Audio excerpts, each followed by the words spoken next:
A seguir,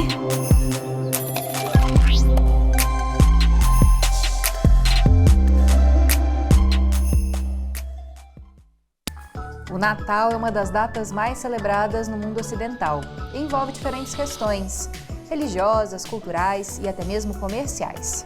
Hoje nós vamos analisar alguns desses aspectos com especialistas. Fique com a gente, o Mundo FG está só começando.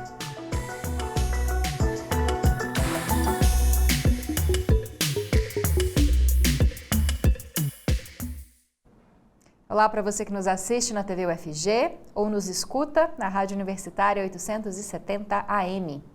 Eu sou a Camila Maia, uma mulher cis, branca, com cabelos escuros e lisos, que estão amarrados hoje, são escuros, né, como eu disse, olhos também escuros. Estou vestindo uma roupa preta e sentada aqui no estúdio do Mundo FG. Ao meu lado, há duas televisões, onde vão aparecer as imagens dos nossos entrevistados. E é deles que eu vou falar agora. Nós vamos conversar com o professor Flávio Sofiati, que é da Faculdade de Ciências Sociais da UFG. Ele se descreve como um homem branco, hétero, cis, calvo, com cabelos e olhos castanhos e uma barba grisalha. Olá, professor Flávio, muito obrigada pela sua presença. Olá, tudo bem? Eu que agradeço o convite. Também vamos conversar com o professor Rafael Sadi, que é da Faculdade de História da Universidade Federal de Goiás. Professor Rafael, te cumprimento e também peço para o senhor fazer a sua autodescrição, se possível. Oi, Camila, tudo bem? É um prazer estar aqui com vocês. Bom, eu tenho 1,83 m, eu sou moreno claro no Brasil, tenho cabelo encaracolado, ondulado, barba grande, desgrenhada e os olhos bem pequenos que eu herdei de descendência indígena, Carajá, da minha bisavó, e o nariz da minha descendência árabe síria. Sou considerado branco no Brasil, nunca sofri racismo aqui, mas já sofri fora por essas misturas e questões raciais. Obrigada, professor. Gostei da mistura de características que o senhor descreveu. Acho que o nosso público cego de baixa visão consegue imaginar muito bem quem é o senhor. E vou começar perguntando para o senhor, então, quais são as origens do Natal? Dá para a gente falar da historicidade dessa data, explicar um pouquinho como que ela surgiu? Logicamente, de uma forma rápida, né, professor? Porque acho que daria para ficar horas falando disso. Sim, verdade, Camila. Existe muita polêmica sobre essa questão do surgimento do Natal, né? Mas a gente tem que pensar que é uma celebração. Se a gente entender o Natal como uma celebração do nascimento de Cristo, uma celebração cristã, tem-se conhecimento de que essa celebração existe há pelo menos do nascimento de Cristo, no dia 25 de dezembro, essa celebração existe há pelo menos 1.600 anos, né? A gente tem registros, por exemplo, do ano de 336 depois de Cristo, da celebração da natividade de Cristo. Porém, o grande debate, talvez um dos grandes debates da bibliografia, é o fato de que a data 25 de dezembro, né, que teria nascido Cristo, é uma data onde ninguém sabe exatamente, né? A igreja não podia saber, a igreja de Roma, que instituiu durante o Império Romano, em torno de 300 a 400 anos depois de Cristo, instituiu essa data, ela não poderia saber exatamente quando Jesus nasceu. Nem nós, hoje, temos realmente uma confirmação da data exata. Então, a instituição do 25 de dezembro, provavelmente, para a maioria da bibliografia, está relacionada a muitas festividades e rituais de origem pagãs, né, de outras religiosidades não cristãs, que ocorriam no Império Romano. E muitas delas convergiam em torno do culto solar. Inclusive, 25 de dezembro, ele era uma data de um festival oficial do culto solar no Império Romano, né, no calendário juliano. Então, muitos autores trabalham com a ideia de uma fusão, o Natal enquanto uma fusão entre a celebração cristã e os rituais e festividades pagãs da época. Bacana. Professor Flávio, agora falando das questões religiosas, né? Qual o significado do Natal, né? O significado religioso do Natal? É uma data exclusivamente de quem é cristão? Queria que o senhor explicasse isso também, né? Porque nós vivemos numa sociedade majoritariamente cristã, no Ocidente. A gente não imagina muito como essa data é vista ou se é ou não celebrada no Oriente, por exemplo. Explica pra gente. É uma data que se tornou predominantemente cristão, e como o Ocidente é predominantemente cristão, se generalizou, mas ela também se tornou uma data, por se tornar uma data comercial, se tornou uma data mundial, onde as pessoas celebram não só o nascimento de Jesus Cristo, mas aproveitam para fazer essa confraternização com as famílias, com os amigos. Mas, de fato, como o professor já informou, né, ela é uma data predominantemente cristã e predominantemente celebrada pelos cristãos no mundo, principalmente no Ocidente. E é uma data que, de fato, celebra, comemora enfim, o nascimento de Jesus. A data, de fato, é simbólica, né, como o professor Sadie informou, mas é, de fato, esse momento aí de celebração do nascimento de Jesus. Mas, como eu já falei, diante dessa comercialização da data, também se universalizou esse momento de confraternização no final do ano, para além da própria lógica aí que envolve o nascimento de Jesus Cristo. Então pode ser que outros países, mesmo que não tenham maioria cristã, celebrem essa data, enfeitem casas, por exemplo, que é uma coisa muito comum, né, nesse período do ano, já se tornou mesmo mais uma simbologia que muitas vezes está desligada do cristianismo, professor? Não está desligada completamente do cristianismo e é predominantemente celebrado no Ocidente. Mas como, enfim, os grandes conglomerados acabaram se apropriando dessa data para fins comerciais, ela acaba também reverberando em outros contextos que não são predominantemente cristãos. Professor Rafael, voltando para a historicidade, né?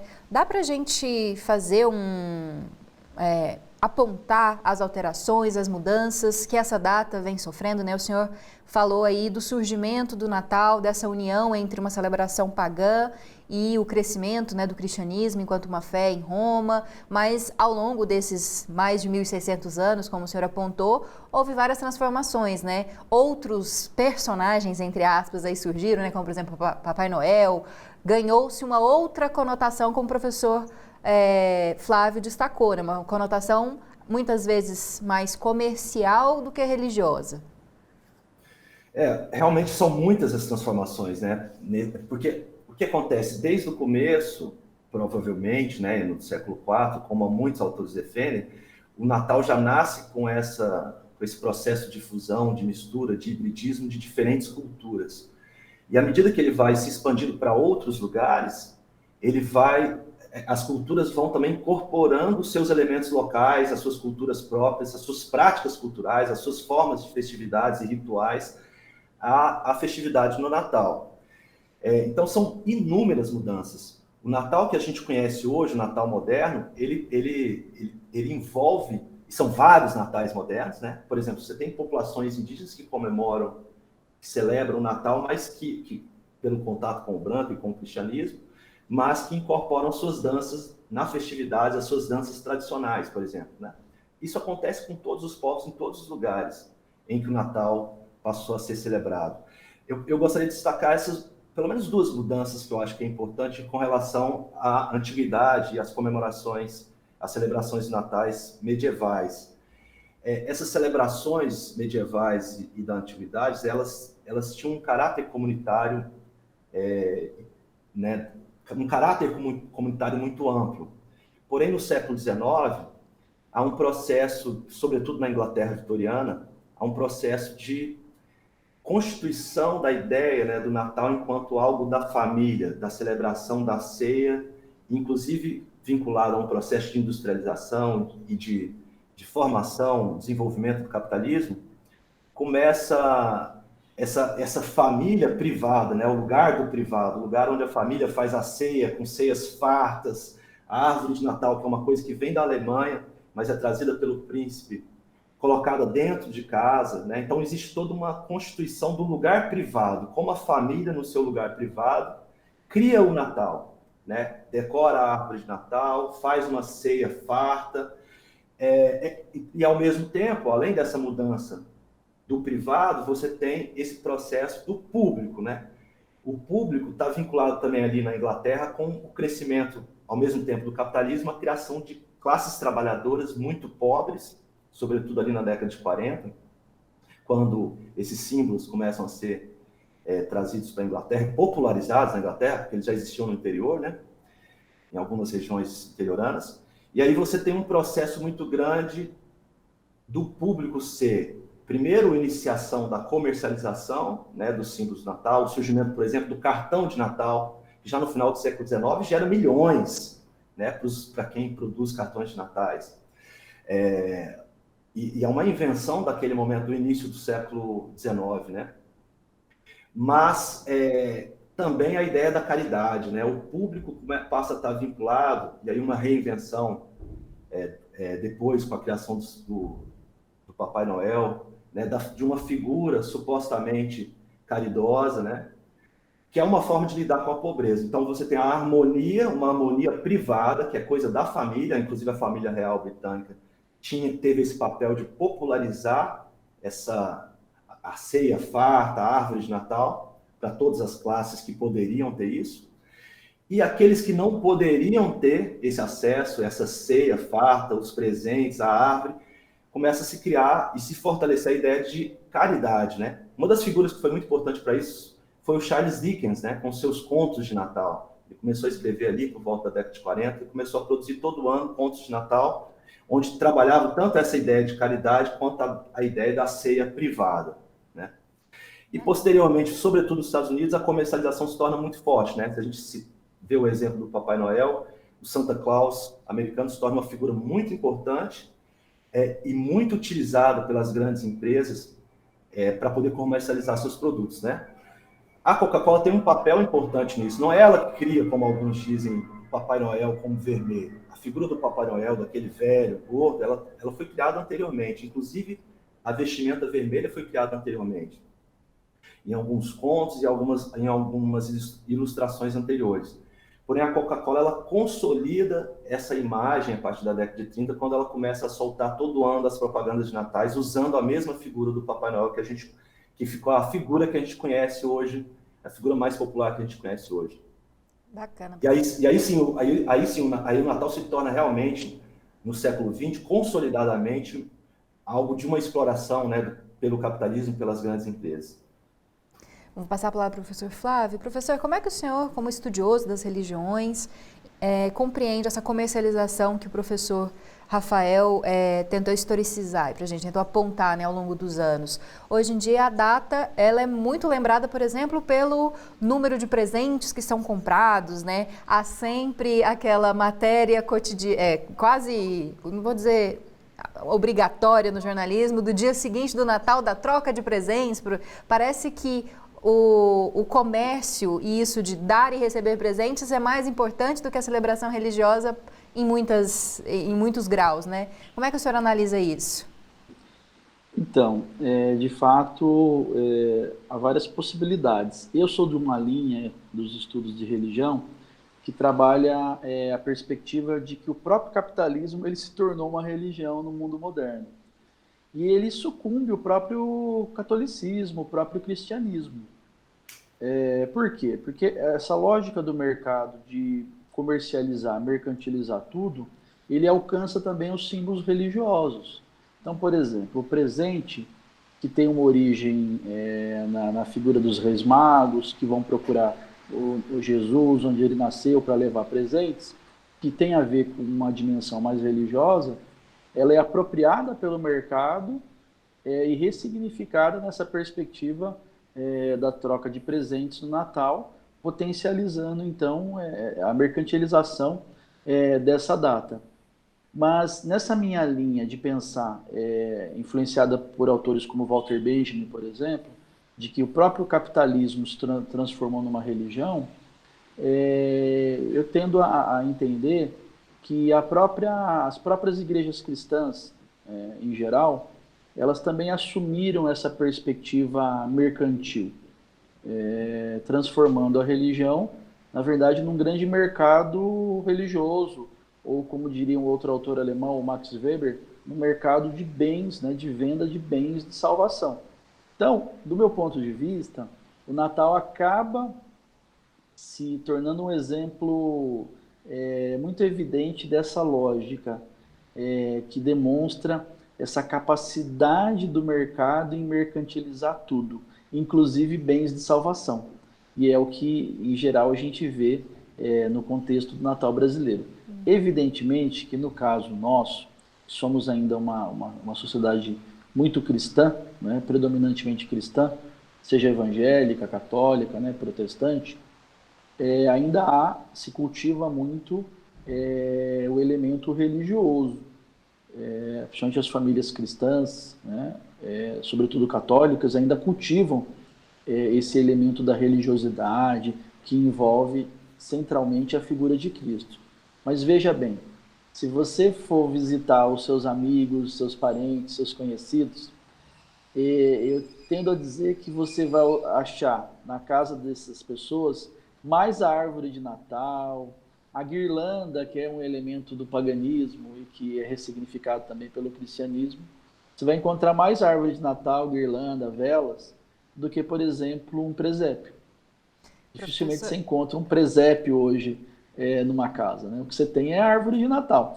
E a árvore de Natal envolve também, enfim, elementos religiosos, mas ela se tornou predominantemente um símbolo comercial, assim como o próprio Papai Noel. Papai Noel, que é, enfim, né, é um santo católico, é também esse grande mensageiro do comércio capitalista no Natal.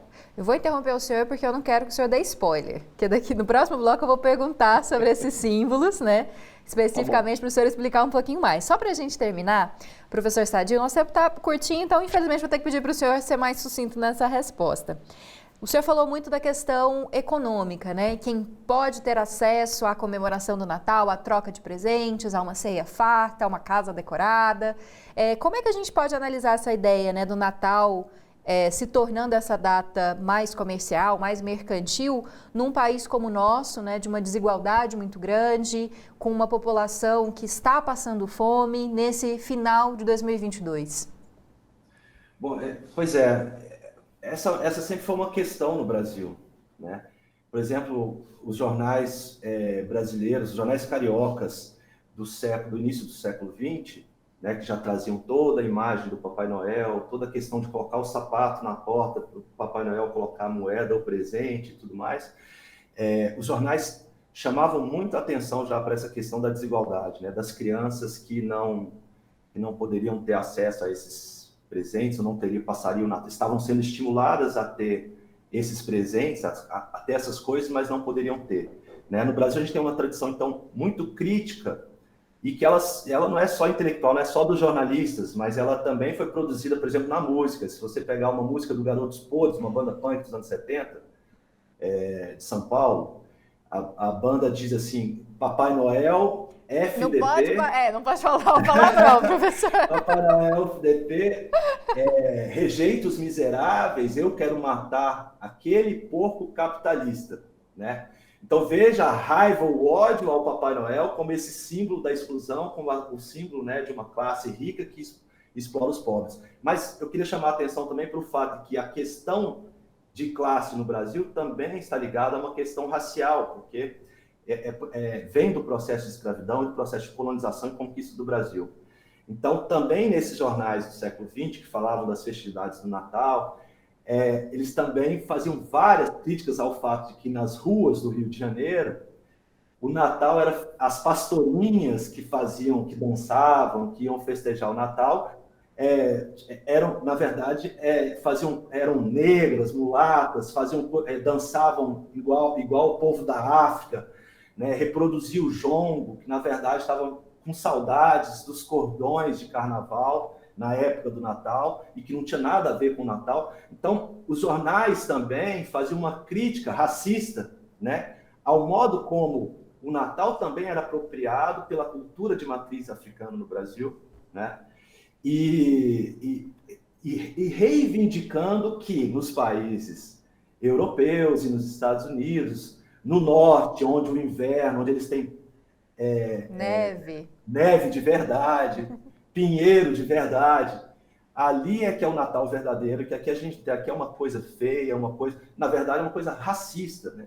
Professor, Racista e racista. vou ter que interromper porque o nosso tempo está acabando do bloco. Eu acho que o senhor teria muito mais história para contar, história com H maiúsculo. Queria agradecer a sua presença, professor, por estar aqui com a gente. Muito obrigada. Eu que agradeço, Camila. Obrigado, Flávio. Até mais. Bom, o professor Flávio continua com a gente, viu? Ele vai explicar a simbologia e falar sobre outras questões também. Daqui a pouco volta para falar mais sobre o Natal.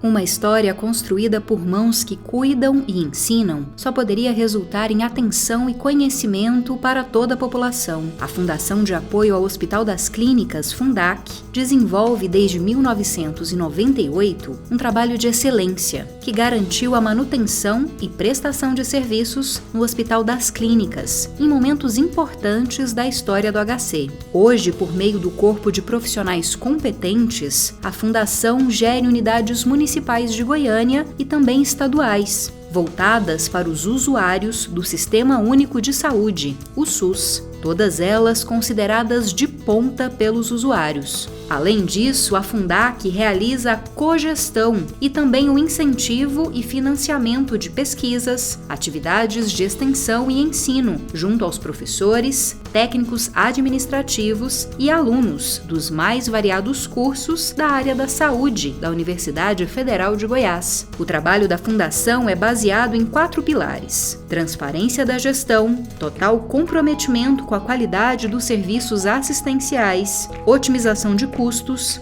eficiência e eficácia em uma assistência humanizada. Assim, ela atua com respeito, carinho e dedicação a quem precisar. Fundac, uma fundação feita por gente que cuida da gente.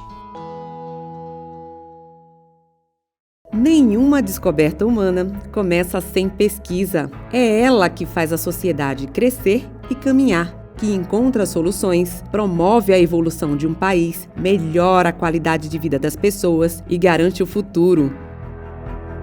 Desde 1981, a Fundação de Apoio à Pesquisa, a FUNAP, trabalha com a gestão de projetos de pesquisa, ensino e extensão, bem como desenvolvimento institucional e inovação tecnológica. Ela atua como um verdadeiro escritório de negócios em apoio à Universidade Federal de Goiás e outras instituições científicas e tecnológicas nacionais, conectando o conhecimento acadêmico à experiência profissional para a promoção do desenvolvimento científico e tecnológico brasileiro. A FUNAP toma decisões baseadas nos princípios fundamentais: transparência, equidade, prestação de contas e responsabilidade corporativa.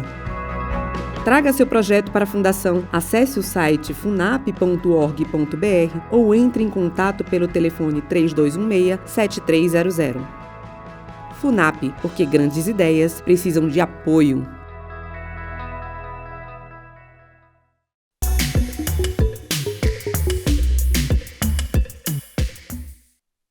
Estamos de volta com o Mundo UFG de hoje. Acompanhe o nosso programa também pelas redes sociais da TV UFG. Nós temos YouTube, Instagram, Facebook, Twitter e até TikTok. Procure por TV UFG e nos siga, compartilhe o nosso conteúdo, curta, comente. Nós estamos esperando a sua interação com as nossas redes sociais. E a gente continua a falar sobre o Natal com o professor Flávio Sofiati, da Faculdade de Ciências Sociais da UFG. E agora recebemos uma nova convidada, a professora Suzy Gonçalves, que é da Faculdade de Educação da UFG, do curso de Psicologia e também psicóloga. Ela se define como uma mulher com cabelos loiros escuros, na altura dos ombros, olhos verdes e que usa óculos. Olá, muito obrigada pela sua presença, professora. Eu que agradeço. Bom dia a todos e todas. Bom, vou começar esse bloco com o professor Flávio, já que eu disse no bloco anterior que ele ia explicar alguns símbolos, né? A simbologia de algumas coisas que são muito comuns no Natal. Professora, eu vou pedir para o senhor explicar 4 itens, adereços, não sei como é que eu poderia chamar isso, que o senhor nomeou no bloco passado. Seria a árvore, a guirlanda, o presépio. Esqueci o outro, professor, esses 3 primeiros. E a vela? Pode ser. Então, o cristianismo, assim como qualquer religião, ela na verdade se constitui como um apanhado de diversas culturas. No caso do cristianismo, tem 2 que predominam, o judaísmo e o paganismo, né? Como os vários elementos que foram se agregando para formar o que nós conhecemos hoje como cristianismo. Então, por exemplo, a guirlanda ela é um símbolo de origem pagã, mas que foi ressignificado pelo cristianismo e incorporado nessa data comemorativa que é o Natal. E ela representa esse símbolo de boas-vindas. Em geral, a gente coloca a guirlanda onde? Na entrada de casa, não é? Então, para representar, seja bem-vindo, né? Você vai ser bem acolhido aqui nesse ambiente. A árvore de Natal, o professor Sadia até informou no bloco anterior, né? Que é algo trazido da Alemanha, então já é algo incorporado mais contemporaneamente na perspectiva do espírito natalino, por exemplo, aqui no Brasil, e que tem, por exemplo, toda essa lógica dos enfeites. Então, por exemplo, as bolas, né? As bolas, elas simbolizam o fruto, né? Os frutos da árvore, e ela, em geral, é enfeitada nessa perspectiva realmente de você ter um espaço central, né? Um espaço de referência no ambiente da comemoração para o encontro. Então, a árvore também tem esse perfil. E tem, né, o presépio, que representa aquele momento do nascimento de Cristo, né? Aquela passagem do Evangelho, do Novo Testamento, onde os 3 reis magos conseguem encontrar Jesus, que nasceu numa manjedoura. Então tem ali a figura de Maria, que é a mãe de Jesus, de José, né, que é o pai humano de Jesus, considerando que Jesus, na perspectiva cristã, ele foi concebido pelo Espírito Santo, né, no ventre de Maria. Então, o presépio ele representa esse símbolo que representa esse episódio do Novo Testamento, do Evangelho, onde os 3 reis magos encontram Jesus, enfim, sendo cuidado pelos pais numa manjedoura, e é por isso que tem os animais em volta, enfim, representando também esses elementos do presépio. E a vela é o símbolo do nascimento, né? Enfim, a luz, né, que representa o nascimento de Jesus Cristo. Isso na perspectiva cristã. E o senhor até tinha citado que essa tradição de trocar presentes tem muito a ver com essa questão de como o nascimento foi representado, né? Que os 3 reis magos levaram presentes a Jesus Cristo, é isso? A origem cristã é essa, de você, enfim, os 3 reis magos tinham presentes para oferecer a Jesus, né? Que foi o ouro, incenso e mirra, né? E a gente hoje apropriou, né, essa lógica, mas como a gente já falou, ela foi mercantilizada. Então, é mais um elemento religioso que o mercado incorpora e potencializa. Então, hoje, dificilmente você passa o Natal sem trocar presente, sem ganhar presente, sem receber presente de alguém, mesmo que seja uma lembrancinha, né? Bom, agora eu vou falar com a professora Suzy das questões psicológicas, né, envolvendo o Natal. Professora, a gente tem destacado muito a questão da família, né, uma celebração geralmente muito ligada ao contexto familiar, né, interno das casas. E a gente sabe que, por outro lado, há um aumento no número de pessoas que apresentam depressão, aumenta até muitas vezes o suicídio, infelizmente, nesse período. Isso está ligado a quais sentimentos, professora? A solidão de quem não tem uma família? O que é que a gente pode falar desse período que, apesar de estar muito decorado, muito feliz comercialmente, pode ser muito doloroso para algumas pessoas, né? Sim. O Natal, ele está próximo do fim do ano, né? E é um rito, uma comemoração que tem sentidos universais, mas que são vividos, né, internamente de acordo com experiências, memórias, né, condições atuais de cada um. Mas, em geral, tem 2 movimentos assim que marcam, né? O primeiro, que é um senso de memória, né? Ou de preservação de laços, de vínculos, né? De reafirmação de valores comuns, né? Valores próprios da comunidade. E tem uma perspectiva também de transição, né? E a própria questão dos votos, né? Que são expressos, né? No período natalino, no período do fim de ano, demonstram também que o Natal e as festas, né, natalinas e de final de ano têm uma marca de transição, né, de mudança e de avaliação daquilo que foi feito, né? Então, muitas metas não atingidas, memórias sofridas, ausências, solidão, sentimentos de frustração e inadequação podem estar presentes também, juntamente com na experiência social e coletiva, né, os sentimentos lúdicos de afeto, né, de confraternização, de reencontros, mas também alguns experimentam essas sensações, né, porque justamente marca os ritos coletivos, eles têm essa função também, né, de reafirmar acordos coletivos, e acordos coletivos de sucesso, de felicidade, né, de desenvolvimento, e muitas vezes eles reafirmam a frustração ou o não atingimento dessas metas, né? E aumento de fato, né? O CVV em 2017 constatou numa pesquisa um aumento de 15% na época do Natal e Ano Novo de chamadas, né? Do aumento de chamadas.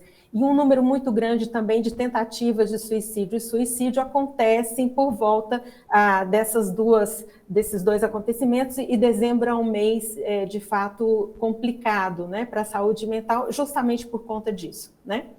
Por conta dessas duas experiências, né, que marcam muito a nossa relação com o Natal, né, o da memória, do vínculo, do afeto e da falta disso, da frustração, do não atingimento de metas e tudo mais.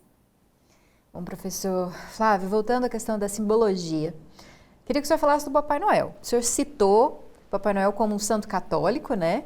Queria que o senhor explicasse isso, como que ele se torna essa figura, né, central na comemoração do Natal em diferentes países, né? Até como disse o professor Sadi, onde não tem neve, né? Não teria como, né? Um Papai Noel de trenó e renas aqui no Brasil. E por que essa questão da chaminé, por exemplo, de colocar presente na meia ou no sapato? Dá para a gente explicar um pouquinho disso?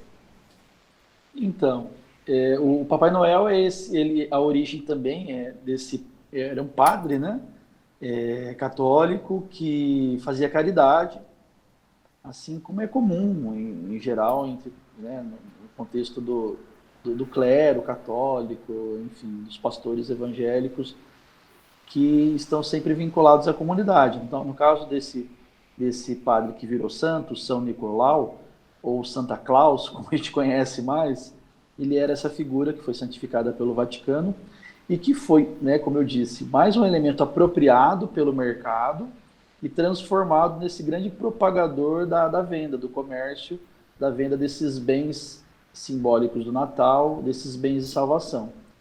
E o Papai Noel que a gente conhece, que pula chaminé, que coloca presente na meia, ele foi potencializado pelos conglomerados, principalmente conglomerados norte-americanos, eles que foram capazes de globalizar essa figura do Papai Noel como um garoto propaganda, né, dos seus produtos.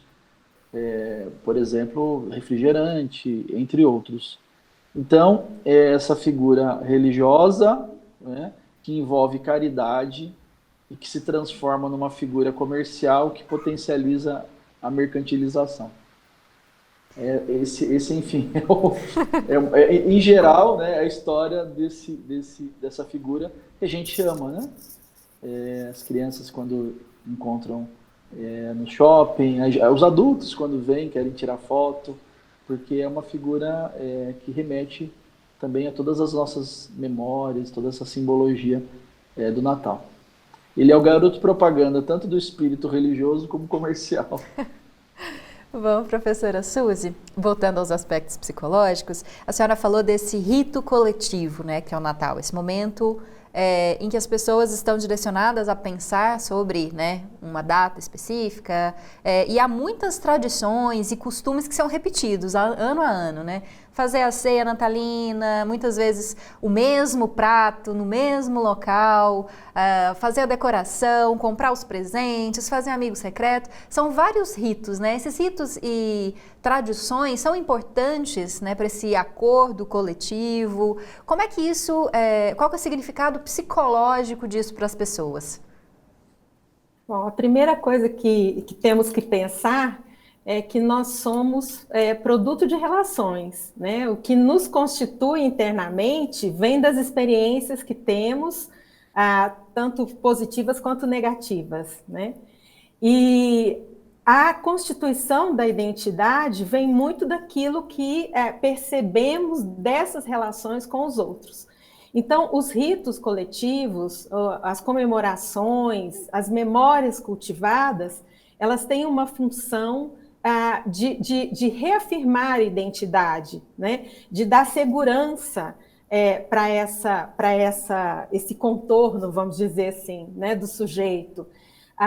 E, de uma certa forma, rememoram períodos em que a experiência era mediatizada por uma certa ludicidade, por afetos que está muito ligado à questão da infância, né? Então, a preservação desses vínculos, né? Por exemplo, isso não acontece só com o período natalino, né? Mas os almoços de família, as comemorações de aniversário, os pratos que são típicos de uma família, de um avô, e que são cultivados, né? Tem essa função de afirmar um lugar de pertencimento, né? Um lugar de afirmação mesmo de quem somos, de afirmação da própria subjetividade, e da segurança, né, desse pertencimento e desse reconhecimento desse lugar, né? Então, esses acordos, né, comuns, esses vínculos reafirmados nessas comemorações, tem essa função, né, de reafirmar o acolhimento, o senso de pertencimento, a esperança, né, de que os laços tragam, de uma certa forma, os benefícios, né, afetivos que todos nós precisamos e almejamos, né? Então, essa é uma questão que é muito interessante. A tradição, as tradições têm essa função, né, de ligar uma geração à outra e garantir àquele que chega, né, um lugar de identidade, um lugar de pertencimento, um lugar de acolhimento, né? Então, isso é muito interessante. São costumes passados, né, na relação das gerações e que tem essa função. É uma função subjetiva, ao mesmo tempo que é um processo objetivo, né, um processo cultural, universal, de costume coletivo, comunitário, mas que tem uma função mesmo na afirmação e na segurança dessa identidade subjetiva. Vou finalizar com o professor Sufiati. Professor, a gente falou dos vários símbolos, acho que a gente pode finalizar com um símbolo maior, né, dessa data. É uma data cristã que celebra o nascimento de Jesus Cristo. Qual que é a importância de celebrar o nascimento, né, desse ser divino, né? Por que há essa tradição dessa celebração no cristianismo? Qual o significado dessa tradição para a religião? Bem, no catolicismo, por exemplo, são duas datas importantes. A primeira é a Páscoa, que é a ressurreição, e depois o Natal, que é o nascimento de Jesus. E eu penso que, principalmente para o contexto contemporâneo, onde muitas igrejas cristãs, do meu ponto de vista, abandonaram inclusive a ideia de Jesus Cristo, o projeto de Jesus Cristo, que é um projeto de vida em abundância, eu penso que é fundamental hoje a gente recuperar, resgatar a celebração do nascimento de uma figura religiosa, mas que é uma figura também que apresenta valores, e são valores que, do meu ponto de vista, confrontam com os valores que predominam no mundo moderno, que é a ideia da competição, da concorrência, do cada um por si. Se você lê os evangelhos, onde contam a história e a trajetória de Jesus Cristo, você vai ver lá o contrário disso. Você vai ver uma proposta, um projeto de vida que envolve solidariedade, comunidade, partilha, né? Então, eu acho que é importante celebrar o Natal nessa perspectiva de recuperar a lógica da cooperação, da solidariedade, do coletivismo, da coletividade entre nós, num ambiente que é cada vez mais individualista, consumista, competitivo, concorrencial e que desvaloriza o ser humano. O Jesus Cristo do Novo Testamento é uma figura que valoriza o ser humano, que valoriza a vida em abundância, que valoriza a comunidade. Então, nessa perspectiva, do meu ponto de vista, acho que é importante resgatar o Natal com essa lógica, a lógica de que é o momento que a gente rememora a ideia de que os seres humanos se dão melhor quando eles cooperam entre si. Quando eles competem entre si, é uma catástrofe. E a gente vive hoje no capitalismo uma catástrofe ambiental, social, humanitária. Então, o Papa Francisco, por exemplo, ele falou esses dias, né? Vamos transformar o Natal num momento em que nós vamos trocar presente, mas não precisa ser presente caro. Vamos economizar e vamos, enfim, aproveitar esse dinheiro que a gente economizou e dar ao próximo. Então, acho que a gente poderia fazer esse gesto, né? Enfim, recuperar essa ideia do Natal, do nascimento de Jesus Cristo, como essa figura, que é a figura da partilha, da caridade, da vida em abundância, da vida comunitária. Ok, professor. Muito obrigada por essa mensagem. Acho que fechamos bem o nosso programa. Na verdade, programa não, perdão, gente. Fechamos bem a nossa entrevista, que o programa ainda continua depois. Obrigada, professor Flávio, pela sua presença. Eu que agradeço a oportunidade de estar aqui mais uma vez com vocês. Eu adoro vir na TV UFG, eu adoro essa instituição e agradeço demais a esse trabalho maravilhoso que vocês fazem na TV e na rádio. Muito obrigada, professora. Eu que agradeço os elogios. Obrigada também, professora Suzy, novamente aqui com a gente. Muito bom recebê-la. Eu que agradeço o convite e faço minhas as palavras do professor. De fato, um orgulho participar dessa instituição e ver o que ela produz, né? E feliz 62 anos para a UFG. É isso mesmo. Obrigada, professores. E você pode continuar aí com a gente, viu? Eu falei errado, o programa não terminou, não. A gente continua no próximo bloco e vamos dar dicas sobre armazenamento de alimentos para você que precisa almoçar fora de casa ou lanchar, que precisa fazer suas refeições pelos campos aqui da UFG.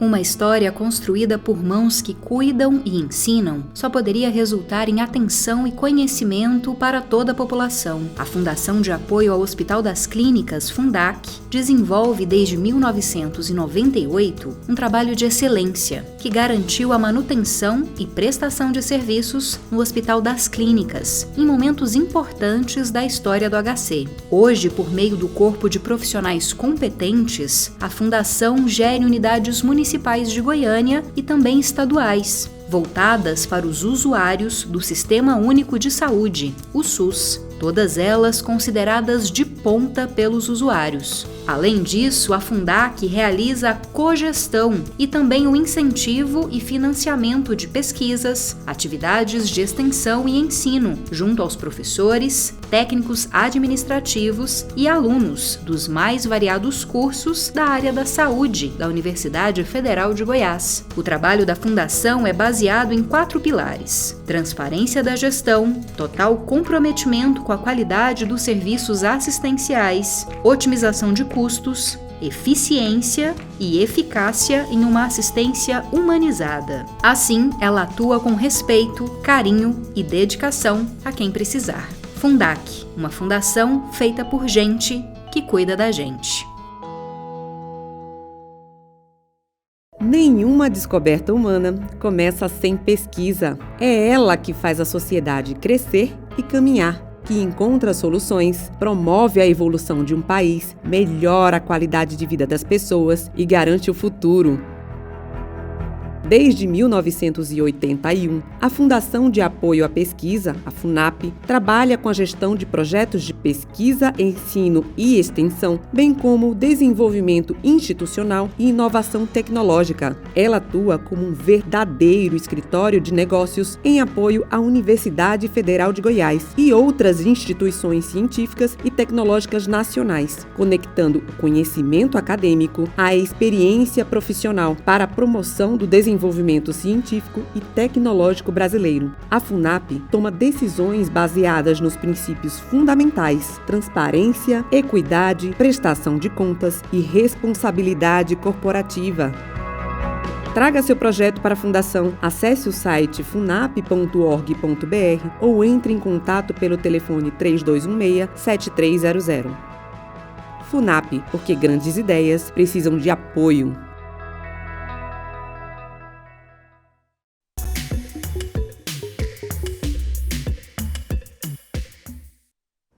E eu começo esse último bloco com uma pergunta para você que tem que se alimentar pelo campus da UFG.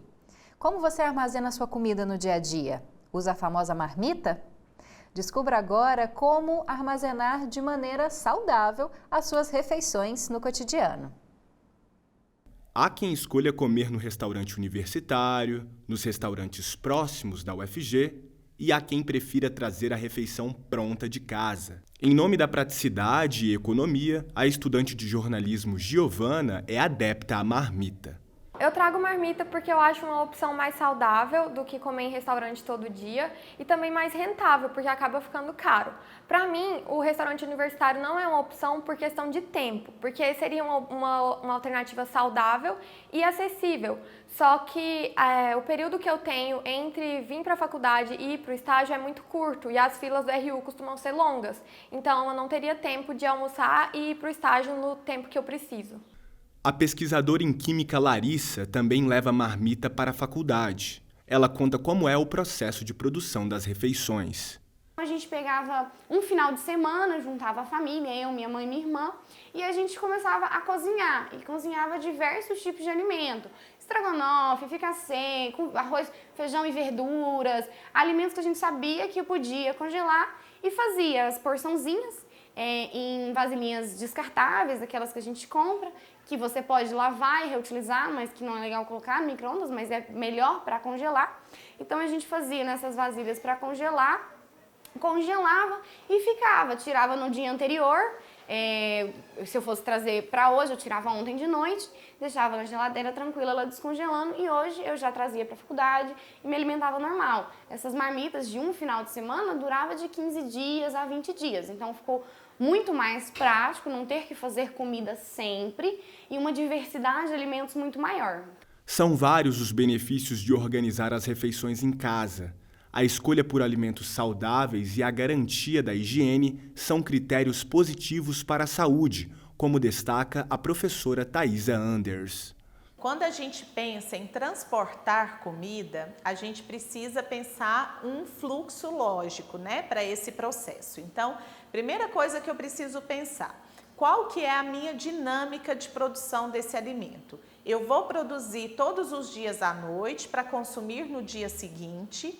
Nessa situação, eu não preciso levar esse alimento para o freezer, ele não precisa ser congelado, ele pode simplesmente ser resfriado. Então, esse resfriamento acontece na geladeira mesmo.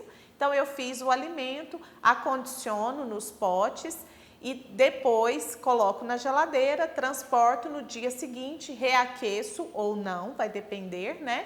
E vou fazer o consumo desse alimento. Para auxiliar os estudantes que fazem as refeições pelo campus, a Pró-Reitoria de Assuntos Estudantis da UFG disponibiliza uma cartilha informativa sobre os restaurantes universitários.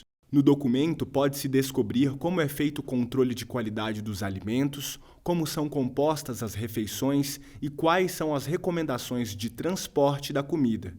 É o que explica Sara Cristina, nutricionista da UFG. Então, lá a gente tem as orientações de quais itens que são disponibilizados para que ele possa levar para casa, né? As embalagens, o volume, né, desses produtos, dessas preparações e a forma de armazenamento, né? Que a preocupação nossa com o armazenamento desse alimento depois que o estudante transporta para casa ou para o trabalho, ou para dentro da sala de aula, é um ponto muito importante, porque nós tentamos supervisionar a empresa no controle da qualidade dessa refeição, até a distribuição no refeitório. Para fechar o programa de hoje, você conhece um pouco mais sobre o maior evento acadêmico da Universidade Federal de Goiás. Já conhece o Compex? Congresso de Pesquisa, Ensino e Extensão é o maior evento acadêmico da Universidade Federal de Goiás. Ele ocorre anualmente há 20 anos e tem como objetivo a divulgação da produção acadêmico-científico-cultural da instituição. O congresso é gratuito e aberto a toda a comunidade, mas apenas servidores e estudantes da UFG poderão apresentar trabalhos. A programação geral conta com conferência de abertura, mesas redondas, apresentações de trabalhos científicos, oficinas, minicursos, seminários e programação cultural.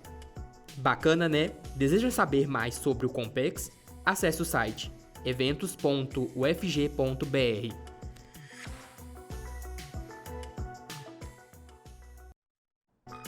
Se você quiser ver ou rever qualquer episódio do Mundo UFG, é só procurar pelo canal da TV no YouTube.